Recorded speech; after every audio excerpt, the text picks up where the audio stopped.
What's going on, Tricology family, and welcome back to another episode of the Tricology News Talk. Now, this episode is going to be a chill episode. Nothing too new come out of this episode, but just a lot of mainstream news to talk about. So, let's not waste time. Let's get started. So, Daredevil Disney Plus series to be much shorter than originally planned. So, let's see what comic book reader has to say. Daredevil Born Again won't be quite the saga that it was expected to be.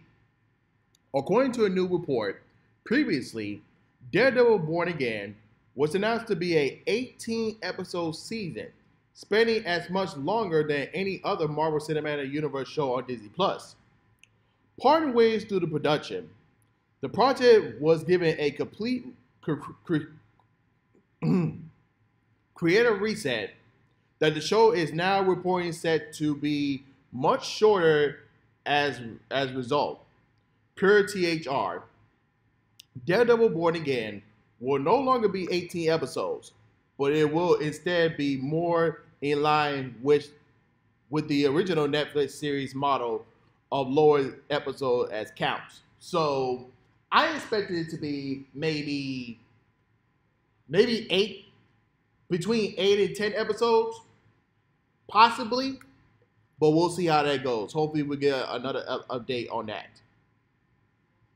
So, we got a release date change. So, Godzilla and Kong moves up the release date from April to March, and that is good news there. So, it was originally supposed to come out on April 12th, but now it's going to be moving up to March 29th.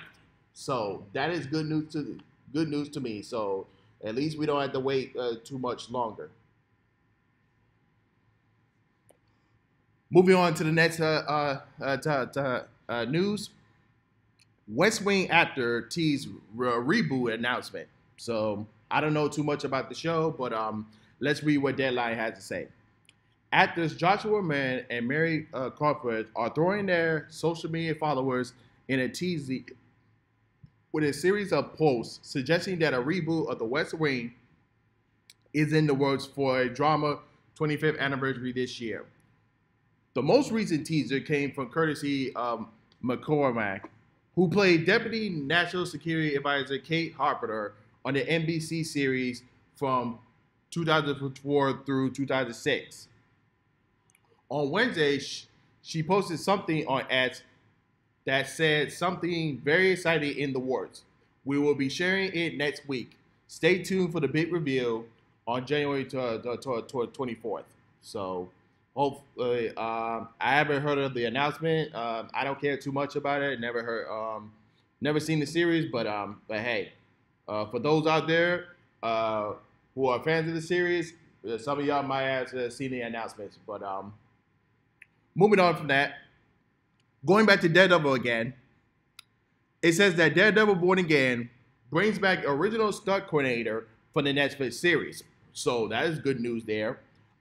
This story comes from Hereditary Hollywood saying, fans have been aware about how Daredevil Born Again would adapt Matt Murdock into the MCU, especially given how the acclaimed Netflix series was for its dark and gritty tone.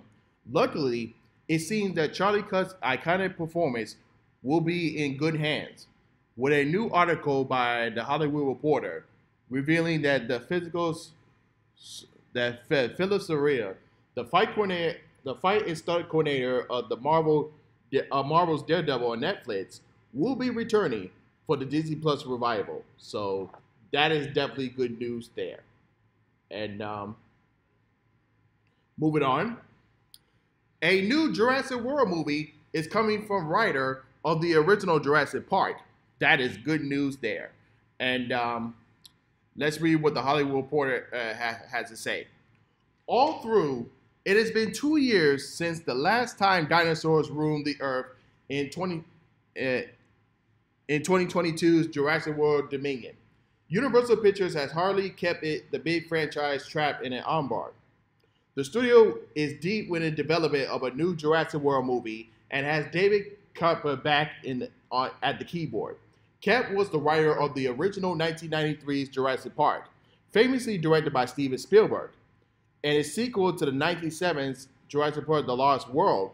The project, which has been flying under the radar, is far enough that the script is in well-likely shape, and the studio is wishing about a possible 2025 release date. So, hey, give us another Jurassic World.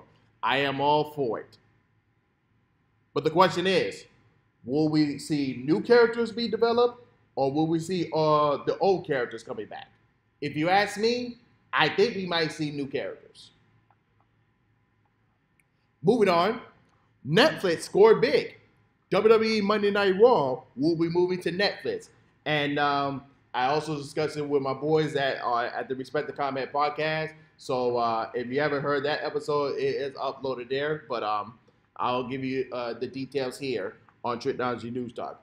And this is coming from Variety saying, in a major shakeup, WWE has struck the deal with Netflix that will see its flagship weekly live program wrestling show beginning air exclusively on this streaming giant beginning in 2025.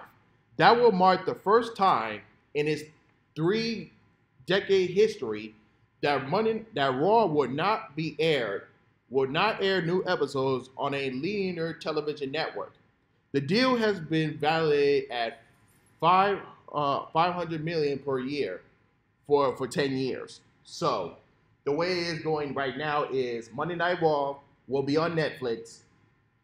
Tuesday night NXT will be on the CW, and Friday Night SmackDown will be on the USA Network. So that's where the shows are landing in 2025.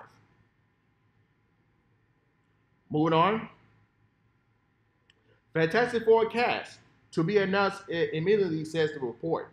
And this is from Comic Book Movie says, fans have been waiting years, literally, to find out who will be playing the heroic quadrant in the team's MCU debut. And while this is the first time we have heard the cast was a lock, a new rumor is claiming that the major role has now been finalized.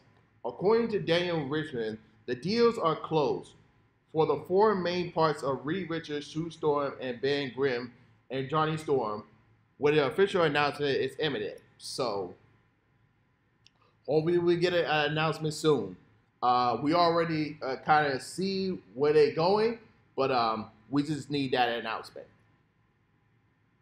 Ryan Reynolds announced the completion of Deadpool 3's production. So, Ryan Reynolds took to Twitter and Instagram saying, the suit hides blood, also sweats, but today, with Deadpool rapping, it's mostly tears.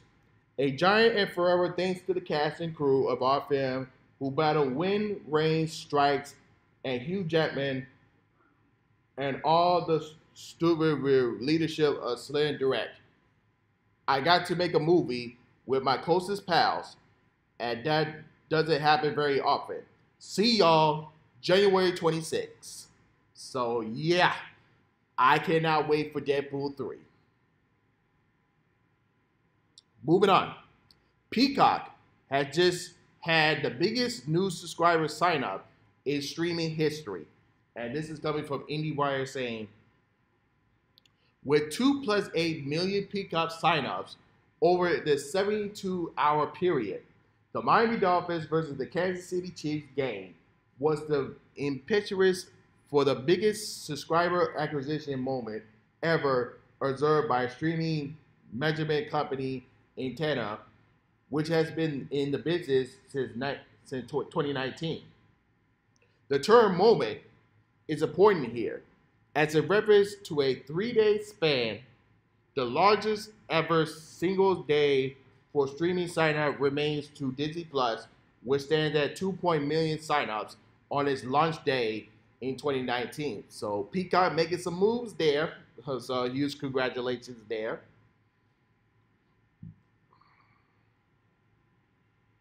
Moving on. Halle Berry's sci-fi film canceled by Netflix after production was already done. I wonder if any other studios will pick it up, but we'll see. But here's coming from Screen Rant saying Netflix has canceled the Halle Berry sci-fi feature movie, The Mothership. The movie was written and directed by Matthew Sherman and starred Berry.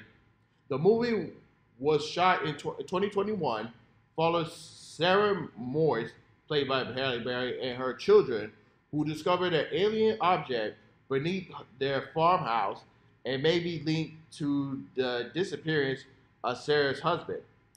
The reason for the cancellation is the movie is still in post-production progress, with those concerned determining that the movie could not be completed. But like I said, is there going to be another company that's going to pick up the movie? I don't know yet. We'll just have to wait and see. Matter Web, box office tracking, is it strong? Let's read what Carmen Marie has to say. Box Office Pro reveals that the film is currently being tracked to open domestically with 25 through 35 million in its opening weekend. If that happens, then Web will actually have the lowest grossing domestic opening weekend ever for a Sony Spider-Man film. It could also be the lowest grossing Marvel movie of 2024 if it finishes domestic run in between 56 to 101 million range as it tracks. So I guess everyone gonna be watching Bob Marley Love 1 instead of Mary Webb on that February 14th weekend. But we'll have to wait and see. The Accountant. Y'all remember that movie with Ben Affleck? Which I think it was Ben Affleck's underrated film.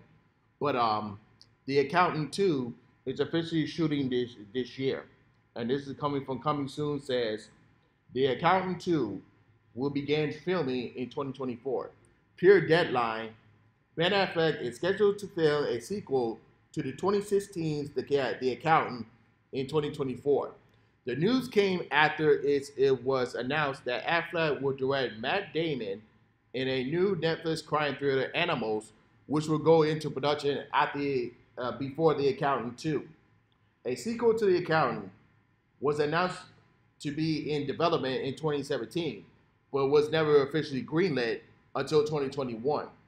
Gavin O'Connor, who helmed the original movie, is returned to direct. So, yeah, I cannot wait for Accountant 2. Henry Cavill is starting training for the Highlander and calls it a serious role. Let's read what Deadline has to say.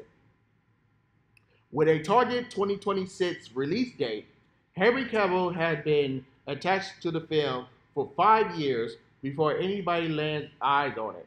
But after a lengthy development, the star says he is getting ready to train for a new role now.